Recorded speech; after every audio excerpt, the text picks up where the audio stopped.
এক কৃষকের ছিল একটি ঘোড়া ও একটা মহিষ। তার বেশ কিছু চাষ করার উপযোগী জমি ছিল। মহিষকে দিয়ে সে হাল চাষ করত, গম ও ধান মাড়াইয়ের কাজেও মহিষকে ব্যবহার করত। সারাদিন মহিষকে কঠোর পরিশ্রম করতে হতো। তার বোঝা আনা নেওয়া, চলাচল, পরিবহনের কাজে ঘোড়াকে ব্যবহার করত।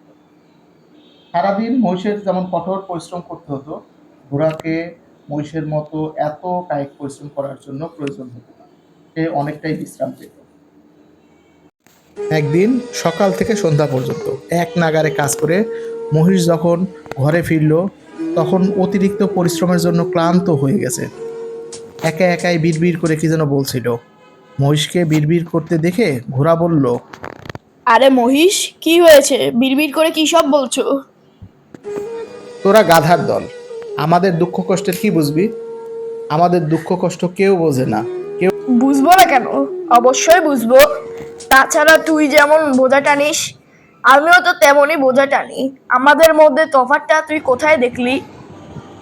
তফাৎ অবশ্যই আছে। ঘোড়াকে বোঝা টানা ছাড়া আর তেমন কোনো কাজে ব্যবহার করা হয় না, কিন্তু জমি চাষ করা, ফসল মাড়াই করা, পলুর ঘানি টানা, এসব কষ্টের কাজ আমাদেরই করতে হয়। কাজ শেষ হওয়ার পর ব্যথা বেদনায় সারা রাত চোখে ঘুম আসে না। তোমাদের কি এত কষ্ট করতে হয়? মোষের কষ্টের কথাগুলো শুনে ঘোড়াটার মন একদম খারাপ হয়ে গেল। মোষকে কষ্ট থেকে রেহাই দেওয়ার জন্য সে একটা বুদ্ধি বের করলো। তারপরে মোষকে বলল, এই মহিষ শোনো, তুই যদি চাস তাহলে আমি এমন একটা বুদ্ধি দিতে পারি যাতে তোকে আর মাঠে যেতে হবে না। ঘোড়া তোরা গাধার জাত, মাথায় আবার বুদ্ধি আছে নাকি? না না, তোর বুদ্ধি অনুযায়ী চলতে গেলে আমার বিপদ আরো বাড়বে। শোন, মানুষ আমাদের যতটা গাধা মনে করে আমরা ততটা গাধা নয়। তাই তো হাল চাষ এবং ঘানি টানা কাজে মানুষ এখনো আমাদের কাজে লাগাতে পারেনি। তুই একবার আমার কথা অনুযায়ী কাজ কর, তাহলে দেখবি তুইও আমার মতো সুখে আছিস। আচ্ছা, এত করে যখন বলছিস, উপায়ও যেহেতু আর নাই, দেখি তোর বুদ্ধিটা কি, শুনে দেখি। তুই অসুস্থ হবার ভান করে পড়ে থাক। তোকে তোলার জন্য কৃষক যতই চেষ্টা করুক না কেন, একটু উঠবি না। কৃষক একসময় ক্লান্ত হয়ে চলে যাবে। যে বুদ্ধি দিয়েছিস তাতে আবার যে নতুন কি বিপদ আসে তা তো আল্লাহই ভালো জানে। তা যারপর যেহেতু আর কোনো উপায় নাই, দেখি তোর বুদ্ধি শুনেই দেখি তাহলে কি করা যায় আর কি। যাই হোক না কেন, একবার তো আমার বুদ্ধিটা শুনেই দেখো না। তোর বুদ্ধি শুনে আবার নতুন যে কোন বিপদে পড়ি সেই চিন্তাই তো আমাকে আশঙ্কা করছে। এমনি শরীর ভালো না, আবার যদি আবার নতুন করে আরেক বিপদ আসে তখন সেটা তো সহ্য করা আরো কষ্টদায়ক হয়ে পড়ে। আচ্ছা, তুমি কোনো টেনশন করো না, একবার তো করেই দেখো আমার বুদ্ধি কাজে লাগে কিনা। আচ্ছা যা, ভুল হয় হবে, এবারকার মতো তোর কথা আমি শুনলাম। আচ্ছা, এখন কি করতে হবে বল। আচ্ছা, তুমি হাত পা সোজা করে শুয়ে পড়ো এবং ওহ আহ শব্দ করতে থাকো। এখনকার মতো বিশ্রাম করি, ভোরে কৃষক আসার আগেই আমি শুয়ে পড়ব, তখন দেখা যাক কি হয়। ভোর হতেই মহিষ তার পূর্বের পরিকল্পনা মতো শুয়ে উহাহ শব্দ করতে লাগলো। সকালে চাষাবাদের জন্য আবার কৃষক গোয়াল ঘরে প্রবেশ করলো। প্রবেশ করে দেখলো মহিষটি শুয়ে আছে। অনেকক্ষণ ধরে চেষ্টা করলো তোলার জন্য, কিন্তু কোনোভাবেই সে মহিষকে তুলতে পারলো না। তখন তার চিন্তা হলো যে হয়তো কালকে অনেক বেশি পরিশ্রম হয়ে গেছে, এই জন্য আজকে মহিষ অসুস্থ হয়ে পড়ছে। কিন্তু চাষাবাদের কাজও তো আজ করতে হবে। এখন কিভাবে চাষাবাদ করবে সেই চিন্তাই কৃষকের মাথায় ঘুরতে লাগলো। চাষাবাদের জন্য একটা মাত্র মহিষ, সেটাও যদি অসুস্থ হয় তবে কৃষকের কিভাবে চলবে, এই চিন্তায় কৃষক পাইচারি করতে থাকলো। কৃষক অনেকক্ষণ চেষ্টা করার পর কি মনে হলো, একটু বাইরের দিকে গেল। যখন বাইরে গেল তখন মহিষ এবং ঘোড়া দুইটাই খুব খুশি হলো, কিন্তু তাদের খুশির স্থায়িত্ব বেশিক্ষণ সময় রইল না। কিছুক্ষণ সময় পরেই কৃষক আবার প্রবেশ করলো। সে আবার প্রবেশ করে মহিষটাকে আবার তোলার জন্য অনেকক্ষণ ধরে চেষ্টা করলো এবং ঘরের মধ্যে কিভাবে আজকের চাষাবাদের কাজ করা যায় তার জন্য পাইচারি করতে থাকলো। অবশেষে তার মনে উদ্যত হলো যে আজকে মহিষের পরিবর্তে সে ঘোড়াকে দিয়ে চাষাবাদ করবে এবং সে ঘোড়াকে নিয়ে যাওয়ার জন্য উদ্যত হলো। যখন কৃষক ঘোড়াকে গোয়াল থেকে নিয়ে যাচ্ছিল তখন ঘোড়া তার নিজের বুদ্ধিতে দুঃখ হচ্ছিল। ঘোড়ার কাঁধে লাঙল জোয়াল বেঁধে সকাল থেকে দুপুর পর্যন্ত একটানা জমি চাষ করার পরে ঘোড়া তার নিজের বুদ্ধিতে আজ বিপদে পড়েছে চিন্তা করে নিজেকে ধিক্কার দিতে লাগলো এবং কিভাবে এই বিপদ থেকে পরিত্রাণ পাওয়া যায় তার জন্য চেষ্টা করতে লাগলো। অবশেষে মোষকে দেওয়া বুদ্ধি নিজে কাজে লাগানোর জন্য একটা সময় পরে চাষাবাদের নির্দিষ্ট জায়গায় দাঁড়িয়ে গেল। তার এই স্থির হয়ে যাওয়ার কাজে কৃষক তো মহা ক্ষেপে গেল।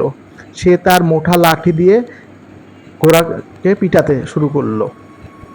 মূর্খ কোথাকার, দেখতেই পাচ্ছিস মহিষ অসুস্থ হয়ে পড়েছে, এরপরও সব জেনে শুনে তুইও কুড়াইমে শুরু করেছিস। মহিষের মধ্যে দুধও দিস না, আবার তোর গোস্তও বিষাক্ত, তারপরে ভেবেছিস তোকে বসিয়ে বসিয়ে খাওয়াবো।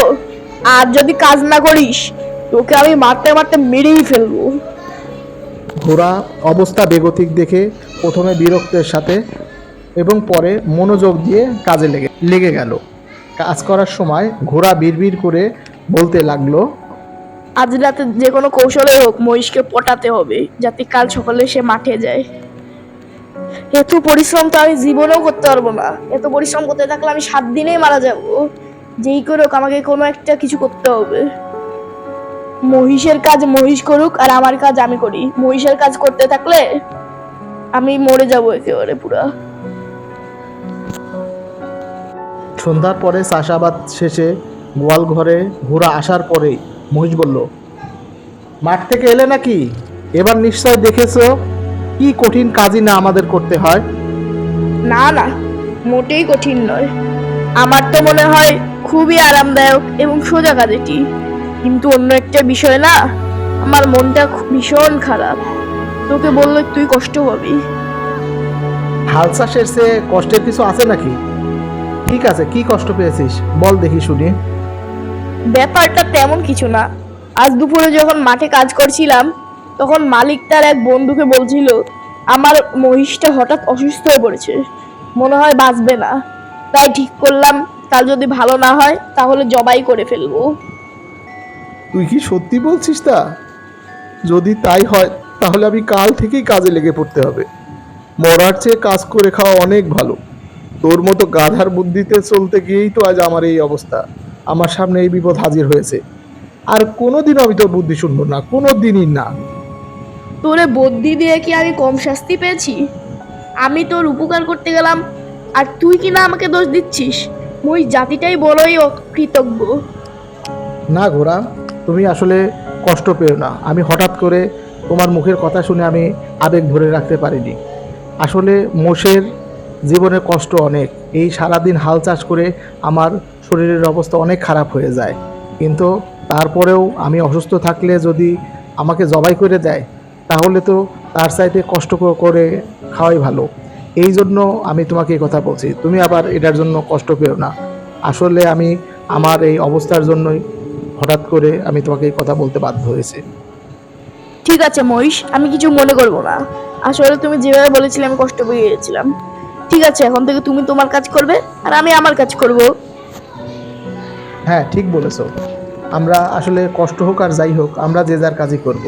তুমি তোমার মতো বহনের কাজ করবা, মালামাল টানবা, মালিককে নিয়ে বিভিন্ন জায়গায় যাবা, আর চাষাবাদ করা, খানি টানা, এইসব কাজ আমি করব।